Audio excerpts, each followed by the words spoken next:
Attend high!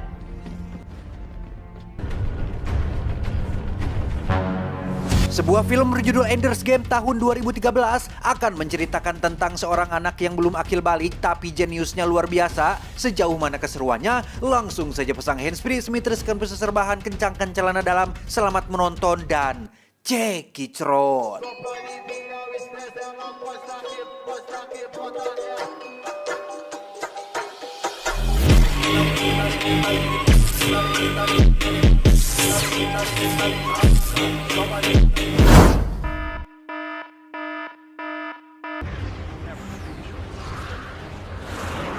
Berlatar di tahun ketika alien bernama Formik menyerang planet bumi, ribuan prajurit militer meninggal dunia dalam peperangan. Namun, berkat pengorbanan seorang komandan pesawat tempur, umat manusia akhirnya berhasil diselamatkan. Sejak saat itu, seluruh umat manusia bersatu untuk bersiap akan kembalinya para alien. Armada internasional mulai merekrut anak-anak paling pandai dan jenius dari seluruh penjuru dunia dengan alasan bahwa anak muda lebih mudah menyatukan data yang rumit ketimbang orang dewasa dan menjadi satu-satunya harapan terbaik planet bumi. Dan inilah Ender's Game. Jeng jeng.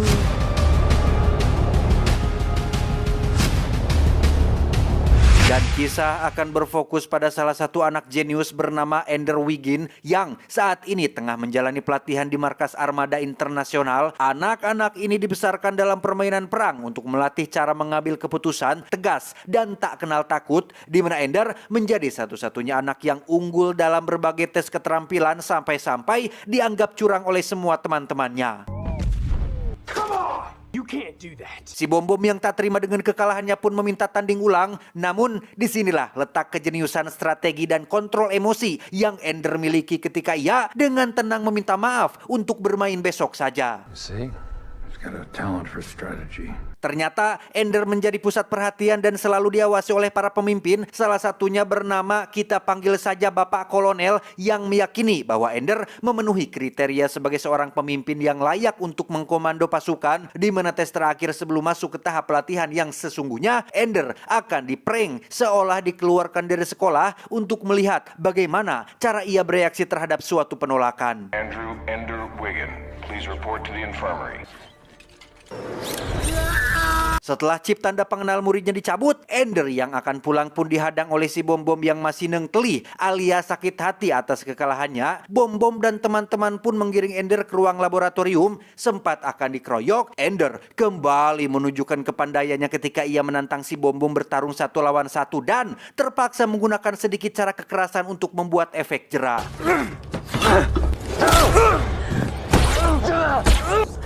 You might be thinking of ganging up on me. But just remember what I do to people who try to hurt me. Singkat cerita, tibalah Ender di rumahnya. Ia terlihat sedang makan malam bersama orang tua dan saudara-saudara kandungnya sembari melihat berita tentang informasi terbaru dari armada luar angkasa yang mengatakan bahwa musuh atau alien Formik melipat gandakan pasukan mereka, sehingga apabila umat manusia tidak segera bergerak sekarang, tidak menyerang duluan, maka para alien akan lebih dulu menyerang planet bumi. Sang ayah yang sangat patriotik pun tak bisa menyembunyikan kekecewaannya atas dikeluarkannya Ender dari sekolah. Namun tiba-tiba muncullah Bapak Kolonel dan Ibu Mayor yang datang untuk memberitahu bahwa Ender dinyatakan sudah lulus dan akan masuk ke sekolah pertempuran. I'd like to offer you a place in our program. Kolonel mengajak Ender berbicara empat mata. Ia jujur tentang dikeluarkannya Ender dari sekolah yang merupakan masih bagian dari tes untuk memotivasi Ender agar semangat lagi. Kolonel pun menceritakan tentang aksi kepahlawanan sang komandan pesawat tempur yang tewas dalam pertempuran 50 tahun yang lalu yang adegannya ada di awal tadi. Sulit untuk menemukan sosok seperti itu lagi. Namun setelah melihat Ender dengan segala kelebihannya, sang kolonel yakin bahwa Ender mampu untuk memimpin pasukannya mengalahkan dan menghancurkan para alien untuk selamanya. I have to ask you to come with me. Pelatihannya sendiri akan dilakukan di stasiun luar angkasa sehingga Ender dibawa menuju lantasan pesawat luar angkasa untuk berangkat ke sana. Ia disatukan bersama anak-anak muda terpilih yang lain yang karena Ender datang paling terakhir dan seolah dispesialkan membuat semua orang menatapnya dengan tatapan sedikit jengkel, tidak terkecuali satu anak bernama Bin yang sempat mengejek nama Ender yang dianggap aneh. Namun Ender dapat dengan mudah mengatasi masalah semacam ini dengan tetap menjulurkan tangannya dan mengajaknya bersalaman. Setibanya di zona tanpa gravitasi, muncullah Bapak Kolonel yang mengambang di udara, di mana Ender melihat beliau dengan ekspresi penuh senyuman seolah ada sesuatu yang lucu. Saat ditanya kenapa Ender tersenyum, Ender pun menjawab bahwa di zona nol gravitasi tidak ada namanya atas bawah, dan Kolonel mungkin masih berpikir dirinya berada di atas dan para murid duduk sejajar. Itulah hal yang lucu dan membuat Ender tersenyum. There's only one kid on this launch with any brains at all so far, and that's Ender Wiggin. Dan inilah stasiun luar angkasa terbesar yang pernah dibuat umat manusia. Ender dan para murid pun langsung masuk ke ruangan tempat tidur mereka. Di situ ada sosok pelatih bernama, kita panggil saja Pak Pelatih, yang galak dan tegas, memberi pengarahan agar mereka selalu menjaga kedisiplinan, terutama saat buang air besar yang kadang kelupaan untuk dibanyur alias disiram dengan sempurna. Sir, yes, sir! Ender dan para kandidat pun masuk ke kelas untuk pengenalan, sekaligus diperlihatkan dengan rekaman video saat sang pahlawan alias komandan pesawat tempur mengorbankan dirinya sendiri agar para murid bisa terinspirasi dengan aksi heroik yang si komandan lakukan. Tak banyak waktu untuk istirahat dan leha-leha, Ender dan para kandidat pun langsung masuk ke tahap latihan ketangkasan yang berlokasi di area khusus tanpa gravitasi, di mana Ender menjadi orang pertama yang masuk dan merasakan mengambang di udara bergerak bebas dengan leluasa. Penasaran dengan pistol yang ada di pinggangnya, Ender dan Bin pun mulai saling menembak satu sama lain yang ternyata pistol tersebut adalah pistol untuk latihan berisi laser yang dapat membekukan seragam yang mereka pakai tapi tidak sampai melukai atau menyakiti tubuh mereka. Shoot me in the chest. Dari situ, Ender dan kawan-kawan pun menjalani pelatihan intens selama 3 bulan, di mana Ender dikucilkan oleh semua orang karena dianggap berbeda. Sebenarnya bukan berbeda dalam artian jelek sih, lebih kepada unggul daripada yang lain, karena punya otak jenius dan dianggap spesial oleh para pemimpinnya. But how? Many things to learn.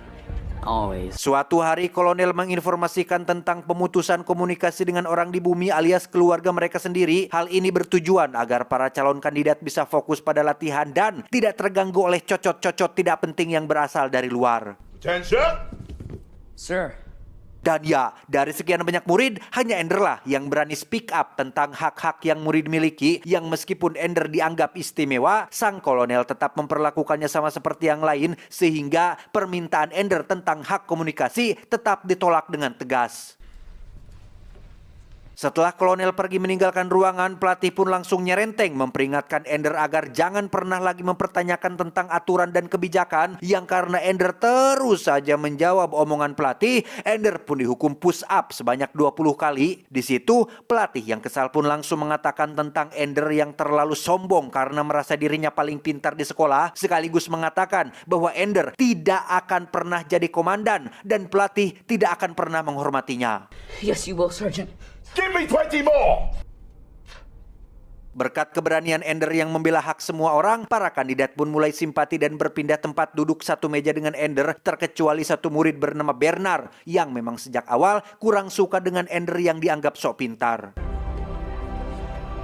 Saat jam istirahat, Ender mencoba sebuah game buatan sekolah yang bisa diakses oleh semua murid. Game itu bukan sembarang game yang difokuskan sebagai hiburan, melainkan sebuah permainan psikologi untuk menguji cara mengambil keputusan yang diam-diam diawasi oleh si kolonel dan ibu mayor. One is poison, one is not. Dalam game itu, Ender harus berhadapan dengan karakter monster yang menyuruhnya untuk memilih satu di antara 2 cawan agar bisa lolos ke babak selanjutnya. Satu cawan berisikan racun mematikan. Alih-alih menebak salah satunya, Ender malah membunuh karakter tersebut dan berhasil lolos ke babak selanjutnya.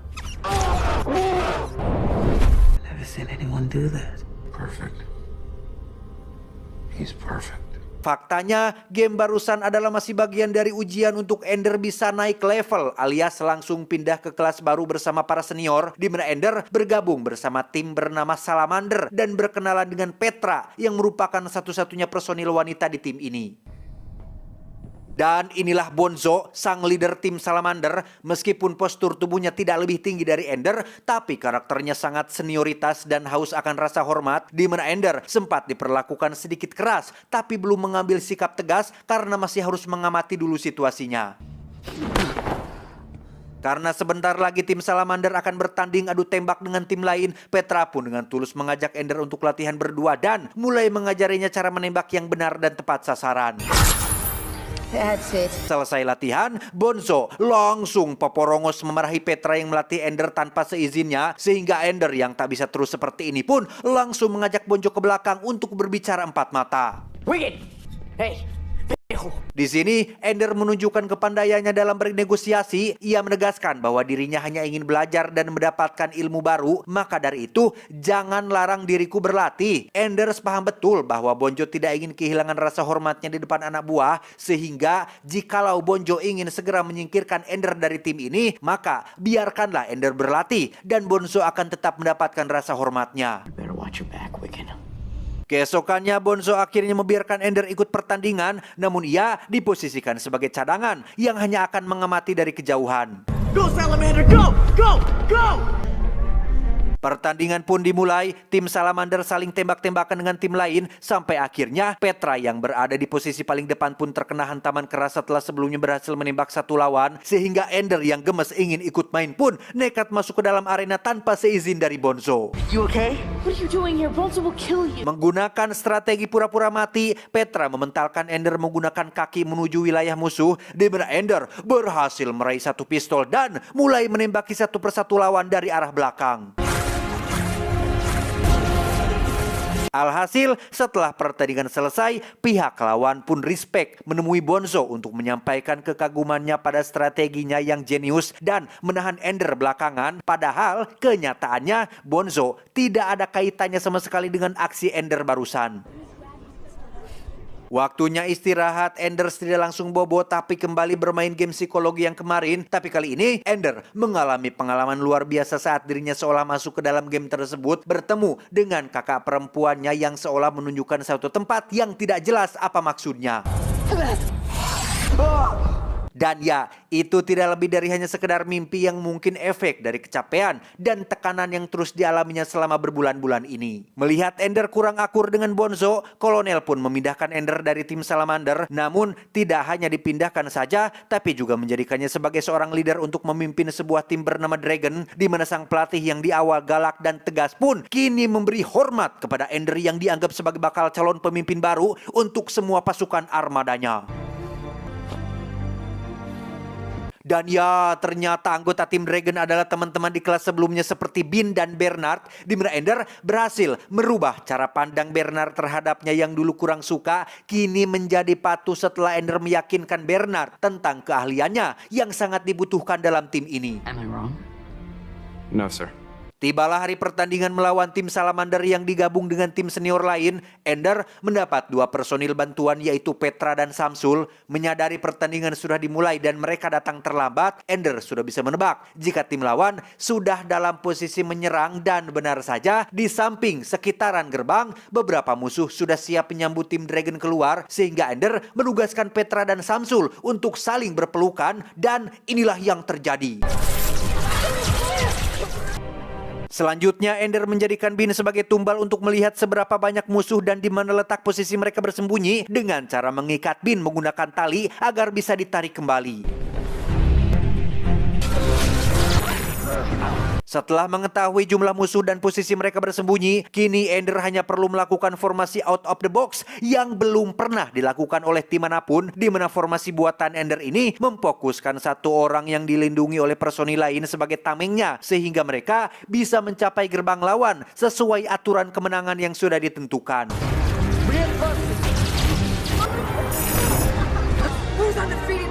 Setelah pertandingan selesai, Bonzo yang tak terima dengan kekalahannya pun mendatangi Ender di kamar mandi. Sadar bahwa dirinya akan dikeroyok, Ender pun menggunakan strategi yang sama yang ia pakai kepada Bom-Bom, yaitu memancing harga diri Bonzo untuk bertarung 1 lawan 1, di mana Ender juga diam-diam menyalakan air panas sehingga akibat insiden tak disengaja itu, Bonzo harus mendapat perawatan serius dan akan dikembalikan ke planet bumi, di mana Ender yang merasa bersalah pun sempat meminta untuk dipulangkan saja karena terlalu banyak kemudorotan yang merugikan banyak orang. Namun kolonel tidak mengizinkannya dan memaksa Ender untuk tetap berada di sini. What are you gonna do? Singkat cerita, setelah dianggap lulus dan sudah layak terjun langsung ke lapangan, Ender dan tim pun dikirim ke sebuah planet yang berdekatan dengan planet alien Formic. Mereka melakukan perjalanan dengan jarak jutaan tahun cahaya dan tidur di dalam tabung kriogenik untuk melakukan lompatan dalam kecepatan cahaya. Disinilah Ender sekarang, sebuah pangkalan armada yang terletak di sebuah planet bekas tempat tinggal alien, di mana saat Ender melihat bangkai pesawat alien di luar jendela, ia tiba-tiba dikejutkan oleh kemunculan seseorang yang ternyata... Ya, inilah Komandan Major Rackham yang dianggap sudah mati sebagai pahlawan, di mana Ender langsung diajak Major untuk melihat kembali kelanjutan rekaman video yang sering ditayangkan, yang ternyata beliau berhasil selamat setelah melontarkan diri dari pesawat dan mendarat dengan selamat. Setelah kapal induk hancur, semua pesawat kecil pun tiba-tiba jatuh dengan sendirinya. Layaknya binatang semut yang memiliki ratu dan punya ribuan semut pekerja, alien ini juga punya sosok ratu yang mengendalikan semua pasukannya melalui kekuatan pikiran, atau lebih familiar disebut dengan kemampuan telepati, sehingga ketika Major berhasil menghancurkan sang ratu yang berada di dalam kapal induk, maka secara otomatis para alien penyerang pun mati dengan sendirinya. What she thinks they do. Without her, they can't think for themselves. Penasaran dengan tato di wajah Major, Ender pun menanyakannya. Tato tersebut ternyata adalah tato dari suku Maori sesuai ayah Major yang merupakan keturunan asli suku Maori, di mana tato itu adalah cara ia agar bisa tetap terhubung dengan masa lalunya. Selesai bincang-bincang, Major pun langsung mengajak Ender ke ruangan latihan simulasi, di mana di situ sudah ada Bin, Bernard, Petra, dan yang lainnya. Mereka akan melakukan simulasi perang melawan alien menggunakan sebuah program permainan super canggih berbentuk hologram yang sama persis seperti yang dimiliki oleh Tony Stark. Simulasi ini sendiri dibuat persis dengan kondisi di dunia nyata. Saking persisnya, mereka bahkan bisa melihat dengan jelas planet tempat para alien tinggal saat ini, yang ternyata para alien sedang membangun pasukan dalam jumlah yang sangat-sangat banyak dan sedang menunggu perintah sang ratu untuk memulai penyerangan. Selanjutnya, Ender diperlihatkan dengan armada kapal yang akan ia pimpin. Ada sekitar belasan kapal induk dan ribuan pesawat kecil tanpa awak yang dikendalikan dari jarak jauh, di mana Bin, Petra, dan yang lain akan bertugas mengendalikan pesawat-pesawat kecil sesuai perintah dari Ender sebagai komandannya. Dari sekian banyak armada kapal, ada satu kapal yang menjadi aset paling penting, yaitu kapal penghancur seharga 70 miliar dolar, entah berapa triliun ya kalau dirupiahin. Berbeda dengan senjata yang pernah kita tahu, kapal penghancur ini menembakkan partikel cahaya yang dapat menyebar seperti reaksi berantai. Cukup satu kali tembakan, maka semua pasukan musuh akan langsung hancur. Hanya saja syaratnya musuh harus berkerumun atau berada dalam posisi berdekatan agar reaksi berantainya bekerja dengan sempurna. You will have to win this war one battle at a time. Simulasi pertama pun dimulai. Ender mulai memberikan perintah kepada semua bawahannya, yang karena ini baru level 1 dan belum ada apa-apanya, mereka pun bisa menang dengan cukup mudah. Selama kurang lebih 5 bulan lamanya, Ender dan tim terus melakukan simulasi yang berbeda dengan level yang makin sulit, rumit, dan semakin tampak nyata, sehingga tak jarang ia salah dalam mengambil keputusan akibat tekanan dan tanggung jawab yang dipikulnya. Ender pun dipanggil kolonel dan major untuk diberitahu tentang simulasi terakhir yang akan dilakukan besok, sekaligus akan menjadi penentu apakah Ender layak untuk diangkat menjadi laksamana dan berperang di dunia nyata. One more simulation and I may have to go to war. Singkat cerita, hari simulasi terakhir pun tiba. Ender mulai memasuki tempatnya dengan dihadiri langsung oleh para pemimpin tertinggi armada internasional, yang tanpa buang waktu lagi, Ender dan tim pun segera bergerak di posisi untuk memulai penyerangan. Dan ya, Ender menemukan hal menarik ketika musuh hanya diam saja seolah menunggu diserang duluan. Entah ini bagian dari permainan atau bukan, Ender langsung mengirim beberapa kapal kecil tanpa awak untuk memancing musuh berkerumun sehingga Petra bisa langsung menembakkan senjata partikelnya dan... Fire now! Belum selesai sampai di sini, komputer mendeteksi adanya pergerakan dari planet tempat alien tinggal, di mana mereka mulai bergerak secara serentak, dan ini akan menjadi masalah besar untuk Ender dan kawan-kawan. Tidak panik, Ender mulai memerintahkan timnya untuk mengatur formasi seperti saat ia melawan Bonzo dan tim Salamandernya, di mana semua pesawat-pesawat kecil tanpa awak pun akan dijadikan sebagai tameng untuk melindungi kapal penghancur yang dikendalikan oleh Petra. What am I aiming for? The planet. If we destroy the planet, we destroy the Queen. Kapal penghancur pun mulai masuk menembus gumpalan musuh. Satu persatu pesawat tanpa awak pun mulai hancur yang membuat tameng pelindung semakin menipis. Terlebih lagi ketika mereka memasuki atmosfer planetnya, tak ada lagi waktu untuk Ender bergerak lebih jauh kecuali membersihkan jalur tembak dengan cara memanjangkan formasi tameng bagian depannya. Ketika jalur tembak sudah bersih, Ender langsung memberitakan Petra untuk menembak dan tiba-tiba...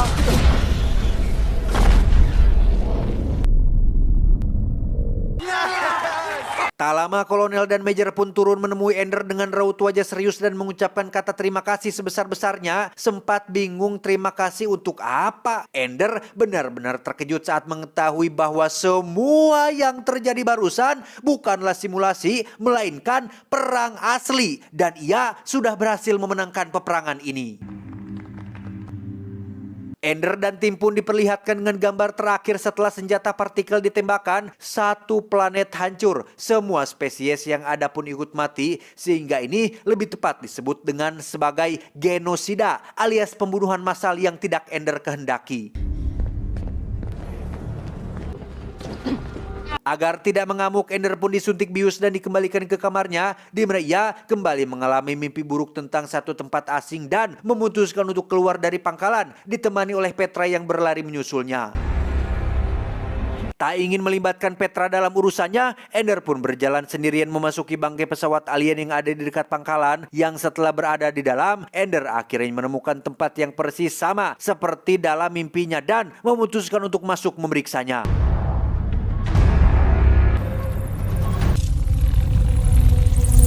Dan ya, ternyata masih ada satu alien yang masih hidup dengan seonggok telur yang menjadi satu-satunya keturunan ras alien yang masih tersisa. Dengan kemampuan telepatinya, si Ratu mencoba berkomunikasi dengan Ender melalui pikiran bahwa kedatangan pertama mereka ke planet bumi bukan untuk berperang, menjajah, ataupun menguasai, melainkan hanya ingin minta air yang menjadi sumber kehidupan ras alien ini.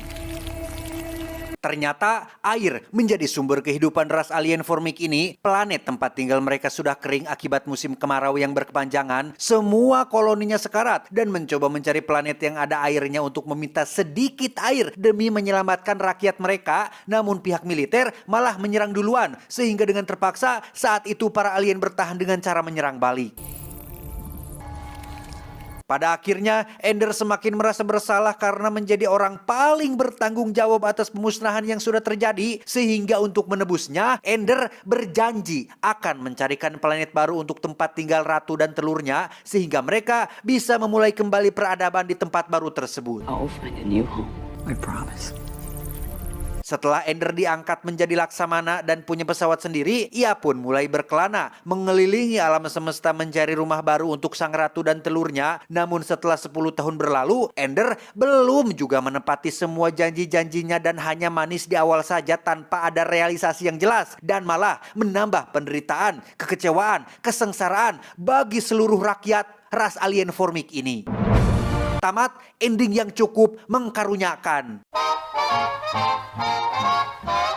Ternyata ya teman-teman semua, para alien ini tidak jahat sebenarnya. Cuma mau minta sedikit air saja, tapi malah ditanggapi berbeda oleh bangsa kita. Hal itu juga terbukti ketika setelah 50 tahun berlalu sejak kedatangannya, para alien ini nyatanya tidak balik lagi, tidak ada datang lagi, tidak balas dendam juga. Ya karena memang gak ada maksud buat ngajak perang, si kolonel dan pimpinannya saja yang parnoan dan berlebihan. Kan pada akhirnya harus mengorbankan Ender yang tak tahu apa-apa, udah masih muda, dipaksa jadi pemimpin lagi. Kan ujung-ujungnya dia harus bertanggung jawab atas semua yang telah terjadi. Pesan yang bisa kita ambil dari film ini adalah kepemimpinan tidak diukur dari kejeniusan, melainkan dari kebijaksanaan. Ingat, peperangan bukan hanya berbicara tentang siapa yang akan menang dan siapa yang akan kalah, melainkan bagaimana cara kita memahami apa yang diinginkan musuh dan sebisa mungkin damai tanpa adanya peperangan. Saya John mewakili jajaran direksi yang bertugas mengucapkan terima kasih dan sampai jumpa di video selanjutnya. Adios, kartu sehat ulat bulu.